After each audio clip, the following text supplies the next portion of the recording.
Sveiki. Trumpai pasakius, džiaugiuosi vėl sugrįžęs į Akmenę ir dalyvaudamas šios dienos konferencijoje. Ir noriu nuoširdžiai padėkoti Akmenės bendruomenės nariams, akmeniškiams, kurie mane pakvietė čia šiandien atlikti tyrimą bei jį pristatyti. Vieną Akmenės parapijos bendruomenės gyvenimo aspektą, tai yra aptarti tuometinį gimstamumą ir krikštynas Akmenės parapijoje 17 amžiaus antroje pusėje, 18 amžiaus pabaigoje. Prieš leidžiantis į šio tyrimo tematiką, reikia pastebėti, kad paprastai rekonstruojant Lietuvos miestelių istoriją, kaip rodo šiandieninis istoriografijos įdirbis, istoriniuose tyrimuose naudojamasi tokiamis šaltinių grupėmis, kaip matote ekrane. Tai yra inventorijos, 18 amžiaus antrosios pusės atskirų konfesinių bendruomenių, tai yra žydų bendruomenės registrais, miestelėnų bylomis su valdytojais, seniūnais, dvaro knygomis, pavyzdžiui, kaip Žagarės dvaro teismo knyga, kuri duoda informacijos apie miestelius keletą. Ir po to vadovo privilegijos, tai yra teisiniai dokumentai, tai yra lokacijos, miestelio įkūrimo privilegijos, turgaus, prekyviečių, mokesčių atleidimo ir kiti klausimai. Taip pat vaizdinė medžiaga, tai yra planai, schemos. Šios paminėtos dokumentų grupės nušviečia, kaip pavadinčiau, miestelio istorinį stuburkaulį, parodo jų griaučius. Kai miestelio gyventojai, jų gyvenimas, kasdienybės aspektai lieka menkai pažinti. Vienas iš šaltinių, kurie ženkliai pakylina tuometo miestelio istoriją, žinoma, tai archeologiniai tyrimai. Šių tyrimų metu atkasti kultūriniai sluoksniai, įvairūs radiniai, suteikia nuo metų laikmečio pajutimą, leidžia gyviau pajusti praeitį, nei tekstiniai ar vaizdiniai šaltiniai. Kita šaltinių grupė – tai parapijų metrikų knygos, kurios leidžia labiau pažinti miestelį, jo gyvensenos ritmą. Žinoma, miestelio bažnyčioje vestos metrikų knygos atspindi pirmiausia visos parapijos, bet kartu ir miestelio gyvenimą. Šioje vietoje reikia pažymėti, kad miestelis buvo neatsiejama organiška parapijos dalis, kurio gyventojų sudėtį pirmiausia papildydavo aplinkinių kaimų gyventojų. Todėl, norint labiau pažinti Akmenės miestelio gyvenimą, pajusti jo pulsą, dėmesį verta kreipti į šias parapijų metrikų knygas.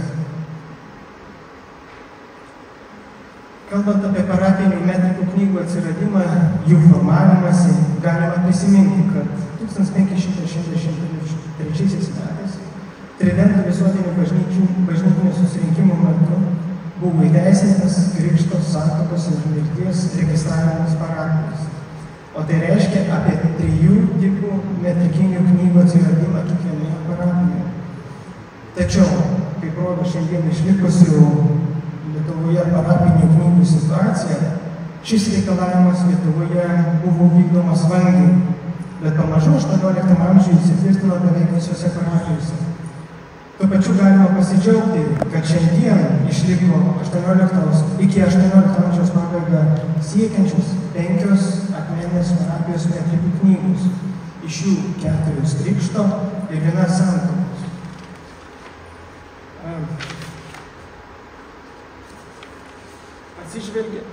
Atsižvelgiant į išlikusių krikštų knygų kiekį, jos buvo pasirinktos kaip pagrindinis tyrimo šaltinis. Seniausia pirmoji išlikusi yra 1677–1697 krikšto metrikų knyga. Gali kilti klausimus, ar jau būtų anksčiau? Šiuo metu sunku pasakyti, labiau tikėtina, kad nebuvo. Be to, šiuo atveju pastebimas toks vienas įdomus sutapimas, galintis paaiškinti pirmosios knygos atsiradimą. Nes 1675–1677 metų laikotarpyje Žemaitijos vyskupas Kazimieras Pacas vizitavo visas Žemaitijos vyskupijos parapijas, o 1676 metų vasario mėnesį lankėsi ir Akmenės parapijoje. Tad manytina, kad vizitacijos metu į Žemaitijos vyskupą išsakytą pastabą atsiliepė tuometinis Akmenės klebonas Stanislovas Nargevičius, kuris netrukus 1677 metais užvedė šią pirmą išlikusią krikšto knygą. Šiandien saugoma Žemaitijos vyskupystės muziejuje.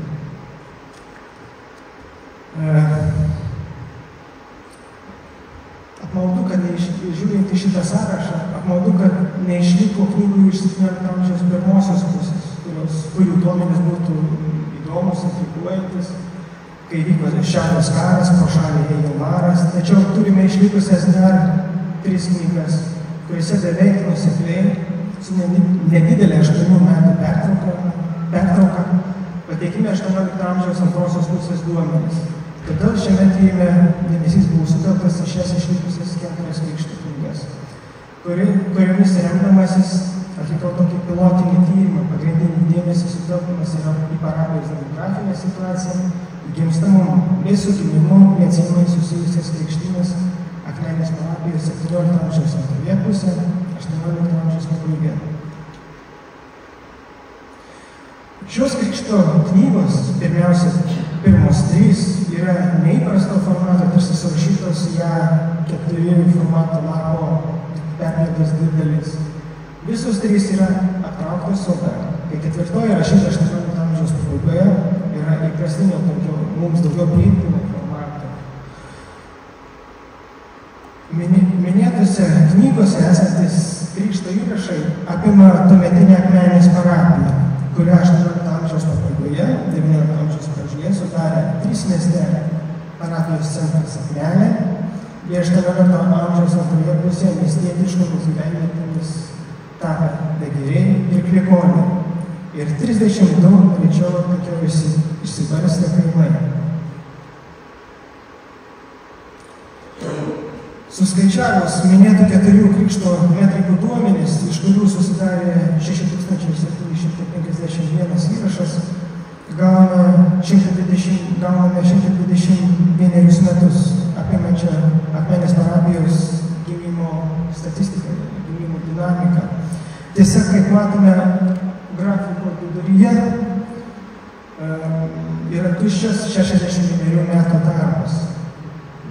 Tai yra pusė šio laikotarpio duomenų neturime, bet šio grafiko pradžioje bei jo gale matome 2 ryškiau išsiskiriančius kauburėlius, kuriuos vertėtų aptarti atskirai. Kita vertus, žiūrint į šios apdorotus duomenys, galima klausti, ar tikrai parapinės krikšto knygos gali būti rimtų statistinių šaltinių atspindinčių gimimus Akmenės parapijoje. Atsakant į šį klausimą, pirmiausia, verta pastebėti, kad pateiktose vaizduose matosi juk viename lape. Dešinėje pusėje yra viename lape yra 1763 metų įrašai, o kitoje 1747 įrašai. Be to, šiose knygose pasitaiko šios įrašus įrašysių asmenų išbraukimų, pataisimų, pasikartojančių įrašų, ar net tokių įdomybių, kai rašoma, pavyzdžiui, kaip matote, yra parašyta 1758 metai prasideda, o viršui 1577, 33 decembris gruodžio 33. Ir taip tiesiog iš stovėjimo gavosi toks apsiskaliavimas, toks suklydai. Šiose knygose įrašus įrašė parapijos klebonas, taip pat vikaras, tikriausiai ir kiti asmenys. Nes kas matosi iš knygos atliktų įrašų, kad tai buvo skirtingos rašysenos žmonės, skirtingai rašė, skirtingų tipų raštas. Bet to, kaip matysime iš vėliau aptariamo pavyzdžių, dalis krikštijamų vaikų duomenų galėjo dėl skubos ar kažkokių kitų priežasčių būti neįrašyti. Tai nenuostabu, kad net nusistovėjusios tokios reguliarios raštvedybos nebuvimas, kai įrašus rašė netgi keletas asmenų. Maža dalis duomenų galėjo būti ir neįtraukti. Na, išvengiant šiuolaikinių statistų akimis, galime suprasti, kad tarp pateikiamų duomenų gali pasitaikyti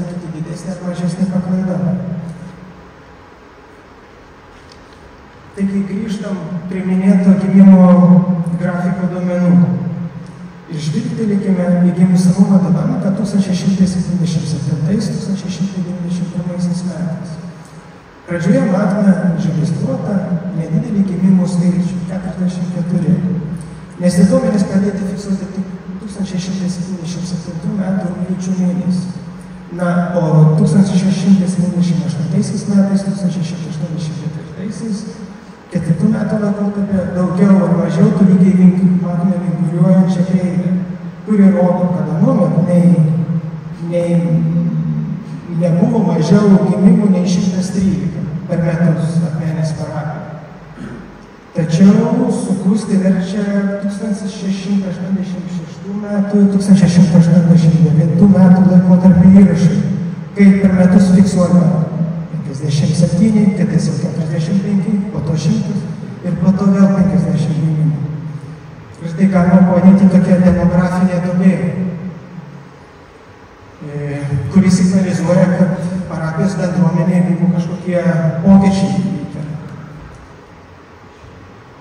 Kaip paaiškėjo iš kitų šaltinių, šią krizę paveikė kintantis to metų gamtos reiškiniai. Kai 1684 metais Lietuvoje iškrito gausus kritulių kiekis, buvo nederlius, smarkiai sukilusios kainos. Kitais metais, 85-aisiais, vėl gausus kritulių kiekis, 86-aisiais gausus kritulių kiekis, potvyniai, galiausiai 87-aisiais užklupo sausra, nederlius. 88-aisiais vėl potvyniai, 89-aisiais vėl nederlius. Šis laikotarpis iš tikrųjų atspindi šitą duobę, kuri paveikė parapijos gyvenančių šeimų materialinės gyvenimo sąlygas, tuo pačiu ir vaikų gimimų skaičių. Kur kas mažesnius pokyčius matome 18 amžiaus antroje pusėje gimimo dinamikoje. Kaip matome, čia lygiai praktiškai įsidėsto mažesnį vinguriavimą, nėra tokių didesnių ar mažesnių pakilimų. Bet jeigu žiūrėti antroje pusėje, apie 1787 metus, skaičius pradeda pamažu didėti. 90 arba 99. Kaip galima tą paaiškinti? Viena iš priežasčių, manyčiau, yra, kad tuo metu 1766 metais Vėgėliuose naujai funduojama bažnyčia, o 1778 metais Kripoliuose buvo pastatyta koplyčia. Tad manytina, kad šiaurinėje Akmenės parapijos dalyje gimusių kūdikių buvo gimę kūdikiai buvo krikštimi šiuose šventovėse, kur greičiausiai buvo įvedami krikšto metrika. Nors aš pasižiūrėjau, kiek yra žinoma metrikos, pavyzdžiui, Vėgėlių iš 1802 metų, iš Kripolių 1790, atrodo tokie vėliai, bet aš manyčiau, kad tai yra dėl išlikimo klausas. Tų metrikų turėjo gal greičiausiai būti daugiau. Taigi, bet ši istorinė statistika suteikia duomenis, rodo pokyčius, bet tuo metu tai kelia klausimų, į kuriuos istorinė demografija, fiksuodama pokyčius, skaičius, statistiką, ne visada gali atsakyti. Viena vertus krikšto knygas pažiūrėjome kaip į fiksuojantį gimstamumo statistikos šaltinį tokį, į parapijos bendruomenės gausėjimą, ar jos galima susitraukimą, mažėjant gimimų. Antra vertus, žiūrėdami po gimimo lydinti ir kartu einantį vaiko krikštą, tą krikšto procesą, jis atskleidžia parapijos bendruomenės kitokius socialinius ir kultūrinius aspektus. Tačioje dalyje pažvelgsiu į krikštą iš istorinių tokių detalių perspektyvos. Vėlgi galima klausti, ar krikštas yra tolygus vaiko gimimui? Atsakyčiau taip, nes anuomet buvo stengiamasi naujagimį pakrikštyti tą pačią dieną arba kitą dieną, negaištant. Tu labiau, jeigu naujagimis buvo labai silpnas, ar kaip jam grėsė mirtis. Prie to verta pridėti, kad anuomet buvo didelis naujagimių ir apskritai vaikų iki 7 metų buvo didelis mirtingumas. Žinoma, dėl kažkokių priežasčių tėvai galėjo laukti kažkurį laiką, bet ilgam atidėti nebuvo praktikos tokios. Sprendžiant iš įrašų krikšto knygose, krikšto apeigose dalyvavo kunigas, klebonas ar vikaras, žinoma, naujagimis, abu tėvai ir krikštatėvis ir krikštavai. Krikštijant žinomesnių bajorų giminių vaikus pasitaikydavo, kad šalia krikštatėvių dar būdavo užrašomi kaip asistuojantis, dalyvaujanti viena ar net dvi žmonių, dvi poros asmenų. Ir net galėjo būti iš skirtingų giminių. Ir iš įrašų matyti, kad kartais tą pačią dieną iš vieno ir to paties kaimo atvykdavo kelios šeimos su naujagimiais į Akmenę. Tai leidžia manyti, kad tarp kaimo gyventojų būtų tokio palaikymo, solidarumo toks jausmas, organizuojantis bendrą kelionę į parapijos centrą. Krikšto metu naujagimiai gaudavo naują, o bajorų vaikai netgi du vardus. Griuvo nors šventojo tokį vardą. Nuomet populiarūs buvo tokie vyriški vardai, kaip Jonas, Jurgis, Laurynas, Stanislavas, Mykolas, o moteriški Ona, kuri buvo šios parapijos ir globėja, Kotryna, Elizbieta, Margarita. Siekiant naujagimiui suteikti vardą, buvo atsižvelgiama į liturginį kalendorių. Parenkamas žemesnio šventojo vardas, kurio minėjimas sutapdavo su vaiko krikštynomis. Pavyzdžiui, kaip matome, čia pačioje pateiktas yra. Matome Švento Lauryno diena.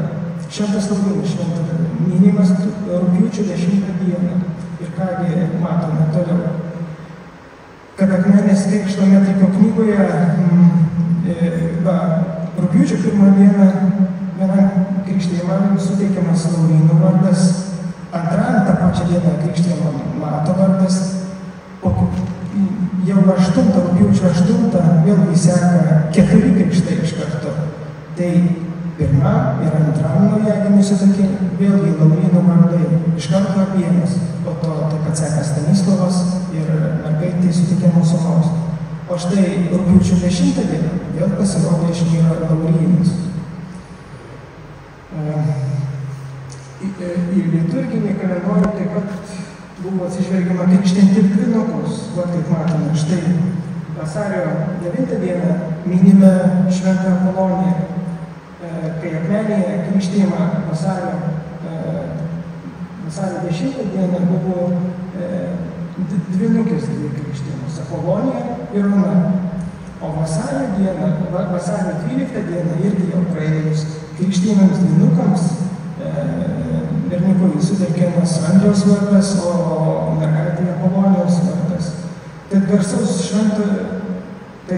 šventojo vardas naujagimiams buvo suteikiamas tiek prieš, tiek po šventojo minėjimo dienos, daugmaž plius ar minus 1 savaitę, kiek ir atgal.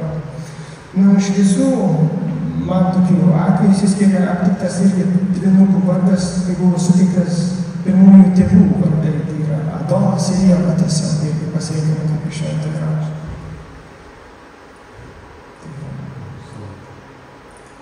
Galiausiai po apeigų tėvai gaudavo nedidelio formato krikšto liudijimą, kuriame, pavyzdžiui, buvo įrašyta tokia informacija kaip šitam lotynų kalba. 1781 metais, kovo 10 dieną, aš, Akmenės kalendorius, tai yra vikaras Jonas Dargužas, pakrikštijau vaiką Antano vardu, gimusiu vakar po pietų, net nurodo tikslo laiką, kada vakar po pietų. Jo tėvas Andrius Bajoriūnas, o motina Agnietė Mikštytė, teisėtų sutuoktinių švento krikšto liudininkai, tai yra krikštatėviai, vadinami kaip Leventas, buvo Antanas Alsis ir Margarita Mikštytė. Prirašoma, kad visi buvo iš Padarbių atvykę. Beje, kažkodėl ši informacija vėlgi rodo, kad knygose ne viskas patenka. Ji nepateko į Akmenės krikšto knygą, nors žinoma, 81 metų įrašai išliko, bet šio įrašo dėja nėra.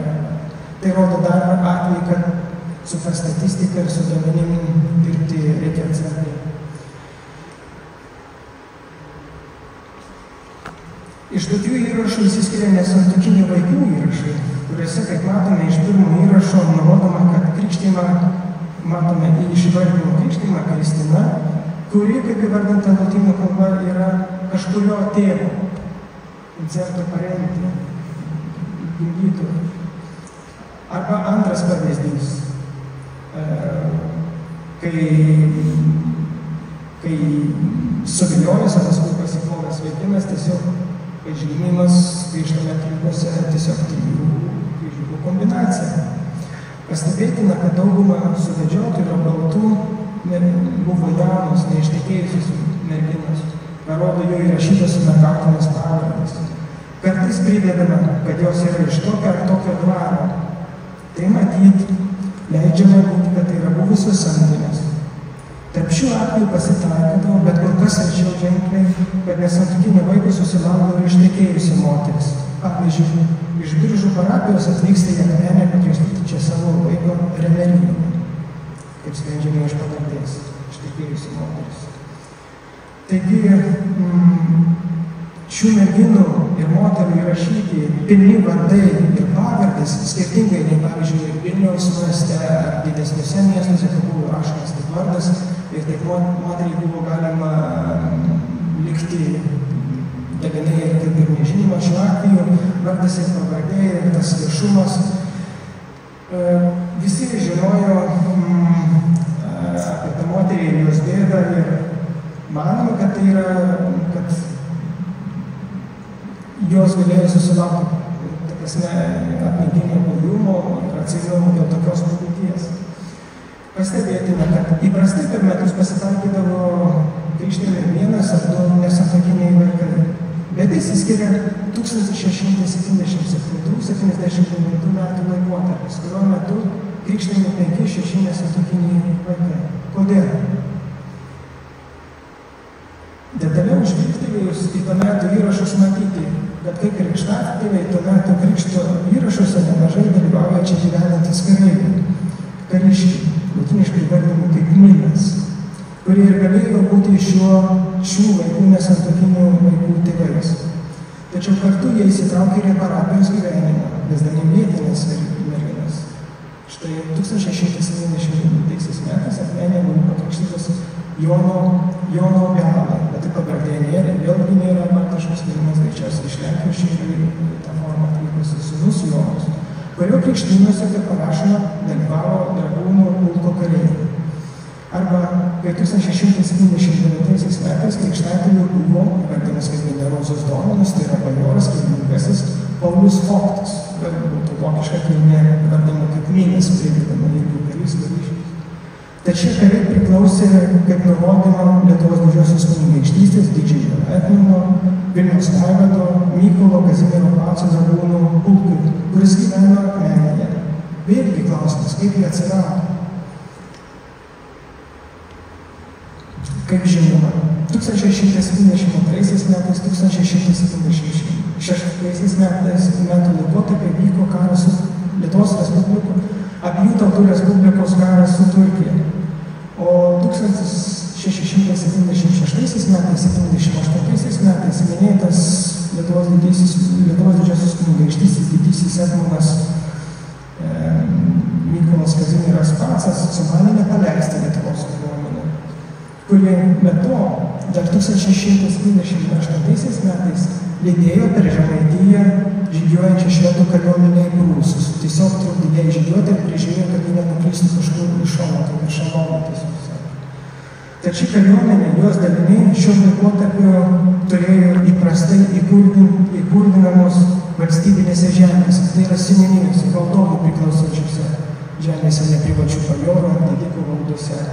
O tokių dauguma buvo, kad nebūtų keista, Žemaitijos kunigaikštystėje, kur praktiškai kiekvienoje tėvynėje buvo keletas seniūnijų ir dar mažiau vadinamų tėvynijų, tiesiog laikomų tokių mažesnių darinių. Ir viena iš tokių buvo valdovų priklausiusi Akmenės seniūnija, kurios teritorijoje 1676 metais, 79 buvo apsistojęs dragūnų pulkas. Tad galima, kas buvo anksčiau pasakyti, apibendrinti, kad išlikusios Akmenės parapijos krikšto metrikų knygos leidžia pateikti gimimo suvestinę, bet ir parodo pačios bendruomenės gyvenimo aspektus. Galiausiai suteikia daugiau informaciją apie pačią Žemaitijos kunigaikštystės istoriją. Ir baigiant savo pranešimą, bevartant ir skaitinėjant tus įrašus, juos analizuojant Krikšto knygų įrašus, pabandžiau žvilgtelėti, kas galima iš Akmenės parapijos bendruomenės tokios istorinės perspektyvos, kokie galimi tyriami pjūviai ateityje gali būti, arba kas padėtų dar labai papildytų šitos duomenys. Tai pirma vertėtų išanalizuoti Akmenės parapijos santuokų metrikų knygas. Po to taip pat yra mirties metrikų knygos, kurios neša taip pat, tai būtų pilnas kompleksas, netikras 19 amžiaus, pavyzdžiui, pirmoji pusė turint Krikšto santuokus ir mirties metrikų galima tada netgi lyginti, sudarinėti ir kas kaip kinta, kas kiek yra. Galiausiai taip pat vertėtų sudaryti pačio Akmenės miestelio šeimų ir giminių, tokį sąvadą žemyną.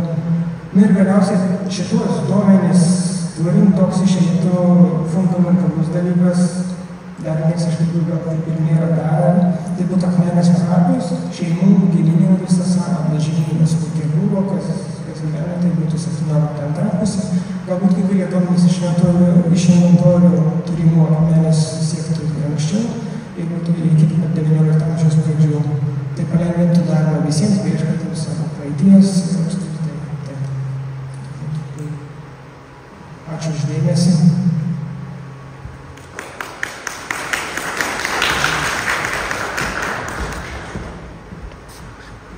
Klausimų gal? Klausimų, gal turi kažkas klausimų?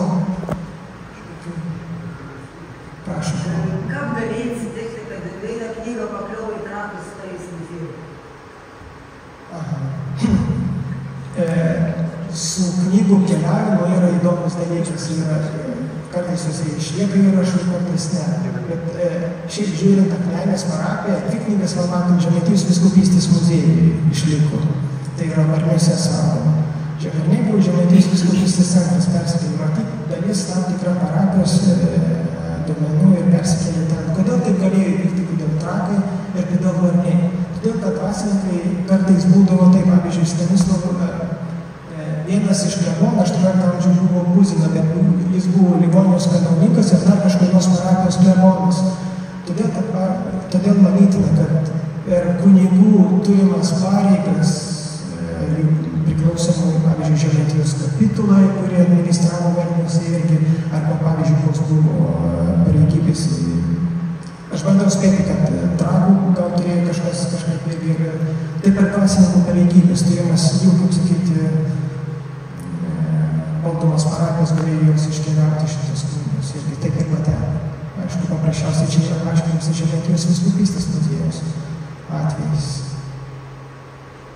Aš noriu paklausti, ar pavyko užtikti gal iš gimimų Vorų giminės kažką atstovus? Jo, Vorų giminės atstovus irgi pavyko aptikti. Tai yra 17 amžiaus antroji pusė, matosi įrašas, taip pat ne vienas irgi. Prisimindamas Antaną, kadangi iš Akmeninė pirmą kartą lankausi, tai Adomaičius aš mačiau labai jų daug yra. Net galvoju, ten atskirą gali tyrimą daryti. Nu, bet 17 amžiaus antrosios pusės kaimuose ir pačioj Akmenį išmėžuojančią Adomaitis, Adomaitytė pilna yra. Jeigu taip pat, tai jūsų giminiai iš tikrųjų yra vietiniai.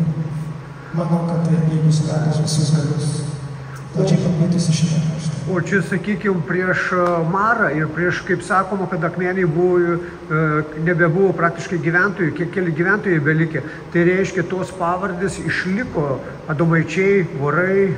Manau, kad vis tiek pagal statistiką po pasiautusių 18 amžiaus pradžioje Šiaurės karo, ten buvo ir po to po maro šito Žemaitija išliko, manoma, daugmaž statistiškai 40 gyventojų. Bet vienose vietose daugiau galėjo išlikti, kitose mažiau ir negalima. Čia yra toks bendras vidurkis, todėl negalima pasakyti, kad visi iškėlė kažkaip irgi. Jeigu buvo tos pačios giminės atstovo natūraliai, kad šiaip žiūrint užbėgant į priekį pagal vedybas, dažniausiai sutuoktinių buvo valstiečių šeimose žiūrint 10 km atstumo. Buvo galima ir didesnį diapazoną žiūrėti. Aš kiek žiūrėjau irgi santuokų knygas, jie, pavyzdžiui, atvažiuoja iš Skuodo parapijos, iš Skuodo miestiečiai čia krikštynės daro, tai kažkokie yra giminystės ryšiai susijęs. Tai su tą pavardę, tarkim, Adomaičiai, ar jūs pavardė kareivių Hitlero pabūtus iš kitos parapijos. Jeigu vienas miršta, tai kitas išlieka giminės atšakos atstovas ir pavardė fiksuoja, gyvuoja toliau.